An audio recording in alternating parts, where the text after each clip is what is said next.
Olá, gente, aqui é Luiz, professor de Química.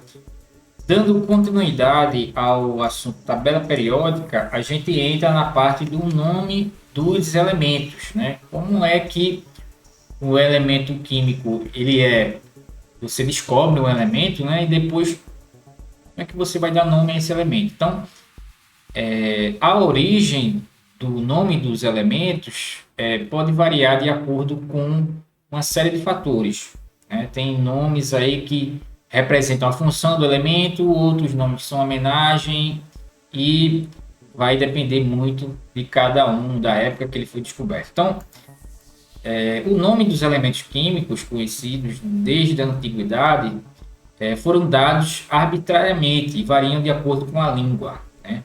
Então, ferro, né, que de inglês é iron, e tem ali em alemão cobre, chumbo e enxofre. Isso aqui são os elementos aí que foram descobertos aí na antiguidade.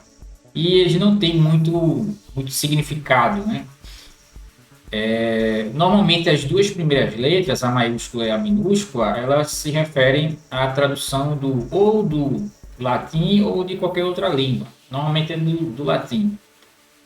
Eles pegam as duas primeiras letras.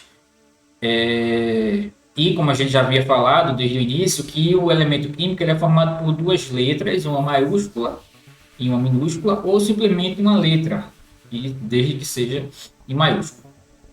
A partir do século XVIII, o número de elementos aumentou, né? A descoberta do nome dos elementos químicos aumentou. Então, os cientistas que produziam contribuíram para a descoberta dos elementos, eles meio que davam o nome do elemento, né? Então, eu tenho aí magnésio, que é o Mg, que é uma alusão à magnésia, região da Grécia, né? Que já tem um elemento químico com uma referência a uma região da Grécia antiga, com minério de magnésio.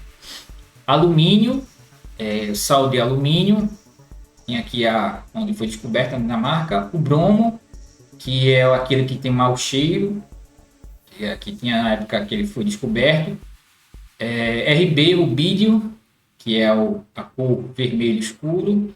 O hélio, do grego hélio, sol, por ter sido descoberto a partir do espectro da luz solar, 1895. O polônio, que é a alusão, aqui tem um nome do elemento que é a alusão à Polônia, a terra natal de Marie Curie. Então, aqui a gente tem alguns elementos que eles não têm meio que uma regra para dizer qual é o nome dele, né? No século XX, quando começou a produção artificial dos elementos transurânicos, foram dados inicialmente nomes lembrando a planetas. Então, tem plutônio, netúnio, porque depois do N, urânio, né? Outros elementos aqui, armécio, califórnio, berkélio, púrio, férmio, mendelévio e nobélio e laurêncio. Então, até ruim para falar esses nomes, né? Que foram nomes de elementos que foram descobertos já no século XX, que são aqueles depois do urânio, né?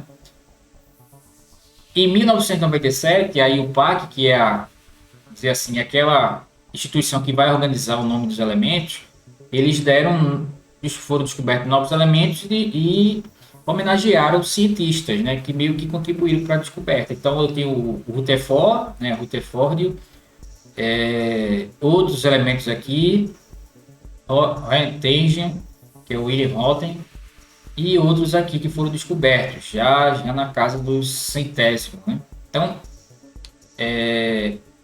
o nome dos elementos, a origem do nome dos elementos pode variar de acordo com a época que ele foi descoberto, se ele vai ser uma homenagem ao cientista, se o nome dele está relacionado a alguma utilidade que ele produz, né? Hélio, que é o gás do Sol, ou pode ser meramente um nome qualquer, não tem muito significado, tá? Então, essa aí foi a aula sobre a origem dos elementos químicos e a gente volta continuando a parte de tabela periódica.